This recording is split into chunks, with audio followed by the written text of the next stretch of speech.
पुण्या मुंबई सारख्या ठिकाणी आमचे लोक शिकले. घडलेली घटना आहे दादा, घडलेली घटना आहे. आमच्या गावामध्ये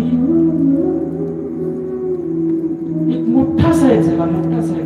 संतोष दादा आमच्या गावाकडे आलेले आहेत, त्यांना माहिती आहे. मोठा साहेब झाला, नोकरीला लागला महाराज.